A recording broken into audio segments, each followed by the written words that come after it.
I'm Dan Drake. This is Front Up on Visitor Network TV. Our guest today is Richard Ray, a gentleman who many of us know, but who is worth talking to because he's got a lifetime of experience that we need to hear about. Richard Ray, Health Director of the town of Nantucket, welcome. Thank you. It was announced in the paper this week, because I guess you announced it, that you were retiring in May from your job as Health Director after 37 years? That's correct. That's quite a long stretch. It's been a long run. It's been a wonderful run.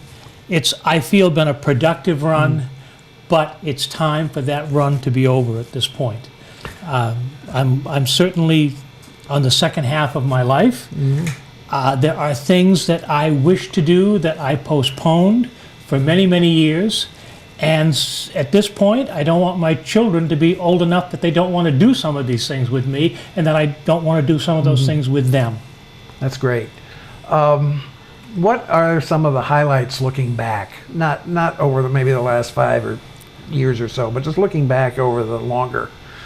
Some of the accomplishments, maybe a couple of lowlights if there were any. I have to look back almost to the beginning, in the early 80s, when the decision had to be made, was this going to be a strongly based environmental health department or a strongly based public health department? The balance was somewhat difficult at times. But back in the 80s, we had to become a very strongly based environmental health department because of water quality issues associated with our groundwater and our harbors and waterways.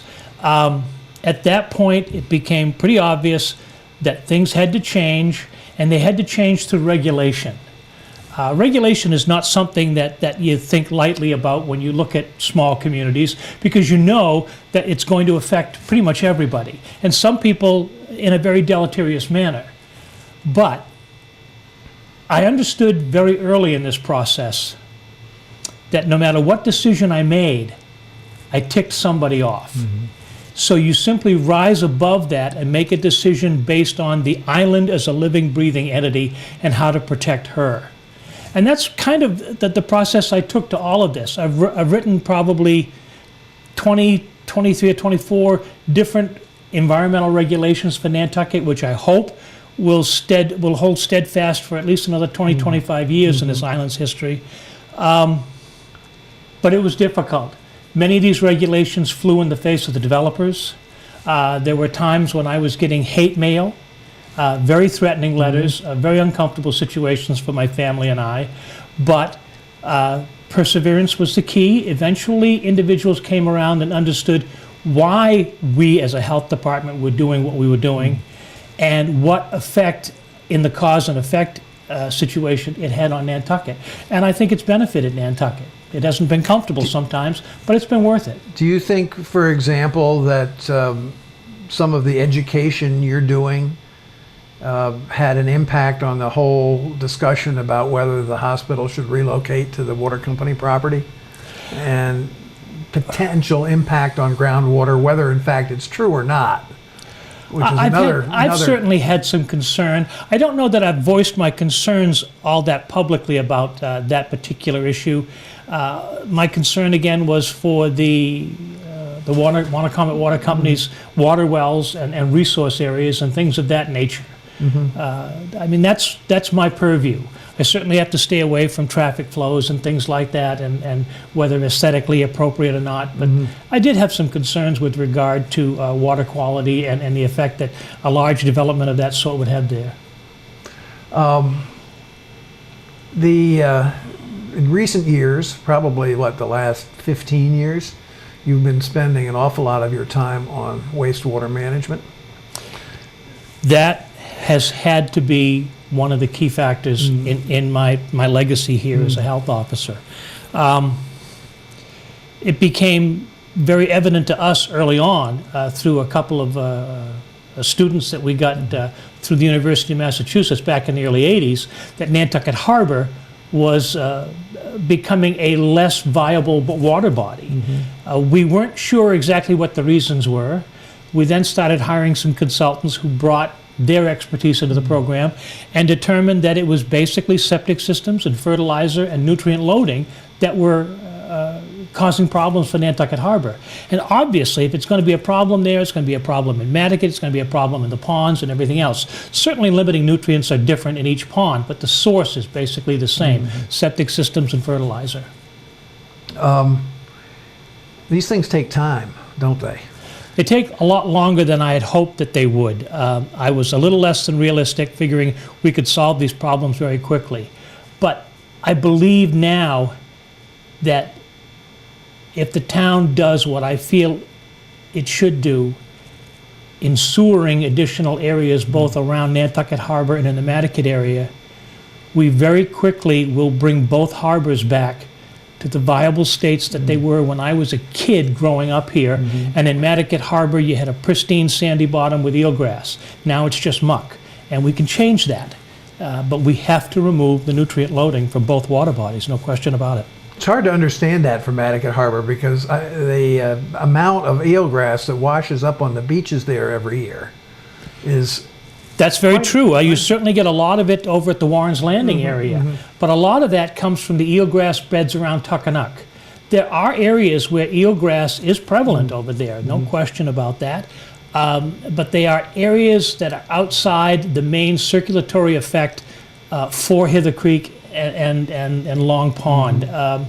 You just don't get the flow. The interesting part was when we went through a storm a few years ago and a cut was made closer to the Smiths Point area that is now filled in. But when that cut was open, water quality in Mattocket Harbor improved to the point where the state came down and opened up all the fishing grounds there. Right. Now that that's sealed up again, and we only have the one opening in Mattocket, now we're back to watching a bit of a degradation in water quality. So we're going back that where we don't want to go. What about Long Pond and its proximity to the landfill? It's always been a lot of questions about that. We did a lot of rudimentary testing through Barnstable County and a few other testing labs, and really did not find an amazing deleterious effect from the landfill. There was certainly some. We didn't get into the heavy metals as much as I'd like to have because of the cost of that. But that's something that UMass did through its estuaries program. And we're on the right track with the landfill. If we keep doing what we're doing out there, lining those landfills, those Pits. the pits, we can just simply keep doing that and not make a lot of changes in any of those protocols. And that in itself will assist us in cleaning up Hither Creek and Mattocket Harbor. I believe that. All of this requires a lot of political will, doesn't it? Oh, there's no question about that. Certainly by our local governing bodies, and certainly the people of Nantucket at town meeting have got to understand that. And that's the interesting part about what I do and what I've done, is that none of this ever would have happened without the cooperation and the support from this community. This community has been absolutely wonderful in their support of what I've tried to do, just as far as the health department is concerned. I owe everything that we've done really to their ability to say, yes, this is a good idea, let's pass this, or let's ratify these regulations, and without their cooperation, none of this would have happened. Yet we still see issues like fertilizer being abused, even though we have regulations and we now have an inspector going around. Yeah. Is there an answer to that you see? This is a difficult one, particularly now where finances are extremely tight. This isn't the 1980s where money was a little bit freer. And that's what it's going to cost is manpower. We've got to bring people in to enforce the regulations. One or two people in a department cannot do it, particularly with fertilizer regulations. We knew going in that the initial phases of the fertilizer regs was going to basically be, yes, there is enforcement there, but we are talking about public education, total public education. If people understand what they can and can't do, then we're probably going to get a lot further along with this. But it's going to take individuals going out there and actively checking these programs. And on top of all these sort of big picture things that you worry about and push forward on, you also have some very basic routine responsibilities in terms of restaurant inspections and things like that, which take a lot of time to do right. It does. If you're going to do it, you need to do it correctly, and we do that. The state mandates that we do 3 inspections on a food service establishment every year. We're well up to 6 or 7 or 8 on routine restaurants. If there are problem places, we're up to 9, 10, and 12 in the course of a year. And I have to give the credit to my staff. I've got a full-time assistant health officer in Artel Crowley who is amazingly diligent on these things. And we have a seasonal inspector that comes in that takes care of a lot of restaurant work in the course of the summer. Without these people, none of this is going to happen and come out right. Have you ever had to close a restaurant down? Oh, we've had a couple of closures, yes. We like to work with the food service owner if it's a minor to moderate issue that can be corrected within hours. If it can't be corrected within hours, sorry, the door's closed. We haven't done it in the last couple of years, but we have had some closures. This issue of single-use plastic bottles and so forth, which are the main culprits. We are extremely talented at recycling. There's no doubt about that. We are one of the national leaders in recycling. Biodegradability is something that I wish this town could get a little bit more into.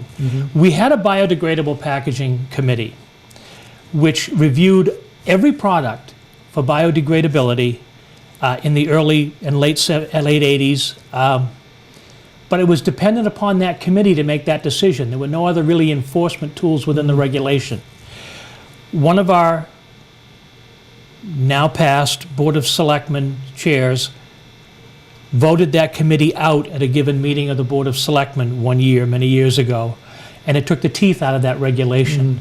I've been fighting that ever since. We are seeing more and more logo bags show up in town that are plastic, that are non-biodegradable. We are seeing food containers that are plastic, non-biodegradable. I would like to see a turnaround in that. I have broached that subject to the Board of Selectmen, functioning as the Board of Public Works. They have taken it under advisement. We're trying to work with the landfill to see if there are ways that this biodegradable packaging will go through the incineration process out there. There seems to be compost? The composting, yes. There seems to be some problems with that. If we can rise above those problems, it may happen. But right now, the disappointment is that there are far too many people not voluntarily using biodegradable products. And they can. I have a list of a couple of companies in my office that carry them. I have demonstrators in my office of food containers that function wonderfully, that are biodegradable, and plastic bags that are logo-oriented and that are biodegradable. So it can happen. It's just going to take a little bit more willpower on perhaps the part of authorities in the town.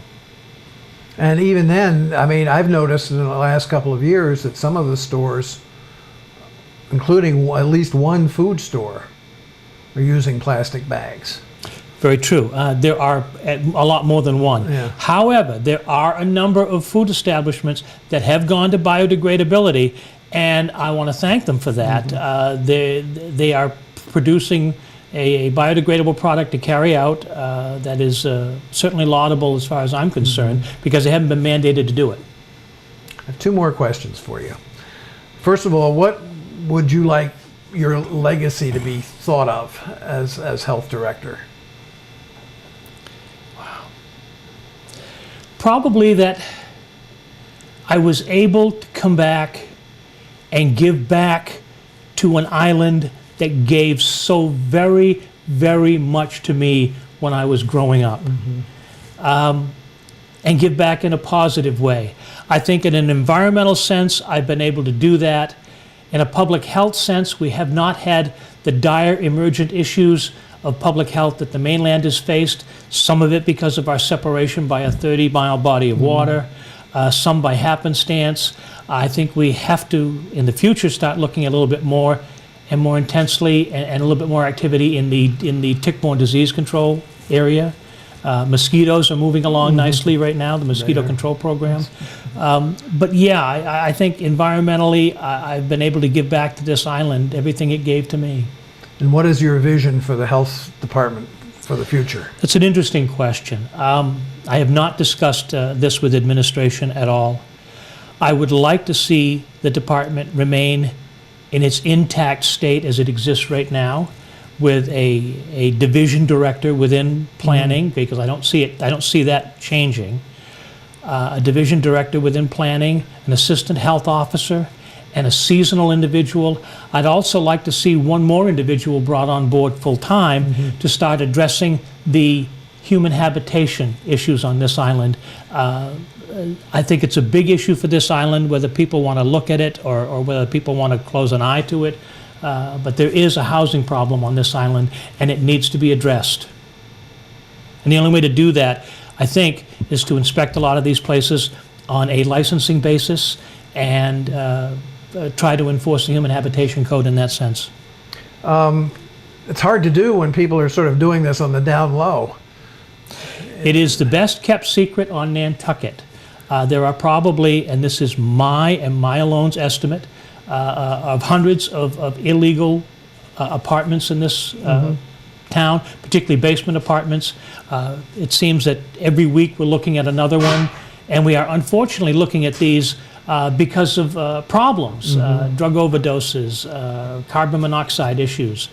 Some of them are palatial mansions. They're beautiful. They're well done. They're just not done with a permit. And some of them are plywood walls with plastic ceilings, inhibited egress, and just uncomfortable situations no matter how you look at it. And truly, the problem being that the workforce drives these, and the workforce needs the workers, and the housing just isn't there for them at this point. Richard Ray, congratulations and thank you. Thank you very much.